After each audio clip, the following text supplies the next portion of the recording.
Skip, I don't know what OG got upset about. Schroder grabbed him so he can't extend to get an and one. That's what you're taught to do, Skip. Grab his arms.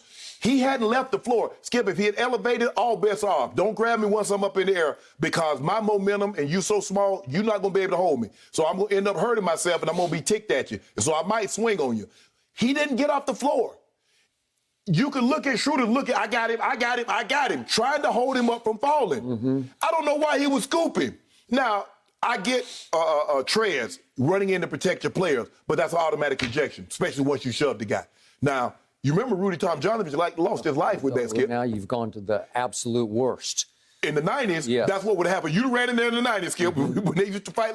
You remember how the Knicks in Miami, remember Jeff Van Gundy holding up?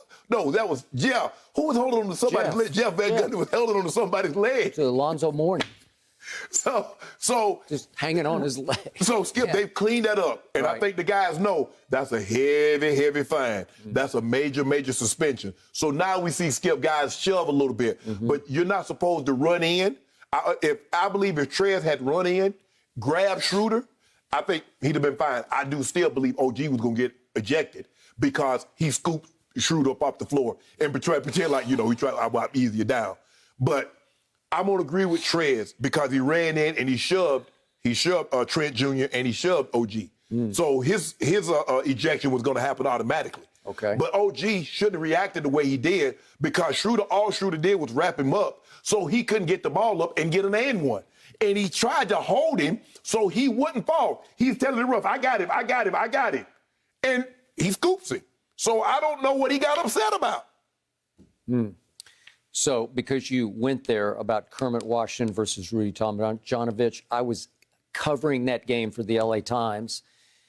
And in a shock of shocks, I believe that Rudy T was getting into it with Kareem at that point, and Kermit Washington gets a running start, and he was an enforcer in and of himself, and landed a running start punch to the jaw. Rudy was running up towards him. Yes, and he caught him flush. Yeah, he caught him flush, yeah. And they the LA Times sent me to the hospital for the rest of the night, Sentinella Hospital, because it was, quote unquote, death watch. We were afraid he wasn't going to make it. That's what he said. He barely made it. Yes, he said he was leaking spinal fluid. So that was the worst case of this. Okay, now back to your favorite word, context for this. I remind you that the home team Raptors were already getting, to use your phrase, their doors blown off by the Lakers. They were, a team that has not been blowing anybody's doors off. But remember, the Raptors had played the night before at home against Washington, and they had been 19 down in the second half and had stormed back, and they won it on a buzzer-beating three by their newest player, Gary Trent Jr. Right. So it was extremely emotional, extremely draining, and they came into the Laker game. Almost like Gonzaga, huh? Okay. They won that game emotionally, and they got their doors blown off. Except that Gary Trent Jr.'s three was a real three that swished as opposed to banking in. So it wasn't a lucky shot. It was a great shot. But the point is, there's no Kyle Lowry last night. There's no Van Fleet last night. So they're way shorthanded with their two best players gone, you could argue. What about our two best players? Okay, well, I got it, but they're drained, so they're a little frayed emotionally, and they're a little spent, so you have to provide context for what's about to happen. Right. Now, there was a time, and this runs counter to the Kermit Washington incident, but there was a time in this league that what happened last night would have been calm down, play on. Right. Like it wasn't that big a deal to me. Skip, you remember when Kevin McHale snatched Kurt Rambis out the air? Do I? They just let it go. Just let it go. It's not that big a deal. Right. But the truth was, Anunoby got a little frustrated because he thought that Schroder just hung on a little too long. Right. That's what happened. Right. And so at the last second, he flips him. But if you watch closely again, after he flips him, he does reach down for him like he's trying to let him down softly. No, he done flipped the bat. He talking about, let me. But it's like he's reaching down. I hope you didn't fall too hard. Yeah. You could see there was a little contrition in his actions. No. So he knew it was slightly out of bounds and out of line. Well, he tried to, I'm going to do like you do. Oh, you tried to help me? I'm going to help you too. Okay. But he didn't just throw him down and walk away. Because he might have got suspended if he had done that. I would say. Okay, So to me, Gary Trent Jr. comes right in the middle. He's got to go. Because he shoved Schroder. Who's the first one to shove it? Come on. That's okay. I know you're trying to break it up, Right. but you escalate. You know, you came in the middle of. Yeah. How did Gary Trent Jr. get a pass on this not getting suspended? Because Trez doesn't come in until after Gary Trent has escalated the situation to me. Right? Right. They're going at it. Yeah. And I know he's trying to peacemake, but that's you when you try to peacemake, as you know, you can fire start. Hey, yeah, exactly. Hey, the cameras got you coming in. The cameras get you coming in, so hey, he got to go. So I felt bad for Montrezl because he didn't really deserve to go. Right.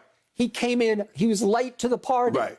Well, because he would not have reacted if Trent doesn't shove Schroder. Because now he thinks it's 2-on-1. Because he just sees OG scoop him, and now Schroeder's trying to get up off the ground, and Gary Trent Jr. shoves him. So Trent's like, hold on, anybody beat on 2-on-1. Okay, but Schroder did want a piece of Anunoby, right? Yeah. He wanted. Get him back in the man, the scoop. I got it. I get it. But the point is, how does Trent get away with I know he was trying to shove him backwards, but it looked like he's saying, well, let's go right here. Yeah, hey, Skip, we used to do this. If people at home know what I'm talking about. If you scoop a dude like that, you got to fight him, Scoop. You can't just skip. Because you making it seem I'm big boying you. I scoop you up, just dropped you like that. Because that's what he did. He just scooped him and dropped him. Well, he is the bigger man of the two by far. Okay. Yeah. Okay. And so Schroder skipped his momentum, and Schroder basically tried to hold him. He's telling the ref, I got him. I mean, you go look at the foot. I got him. And for whatever, OG said, no, you don't. I'm going to get you. And he just scooped the man up and dropped him and then pretend like, you okay? You ain't fall too hard, did you? Schroeder like, bruh. Well, for once, it lit a fire under the Lakers because they just kept draining threes. You rated threes on them. Yep.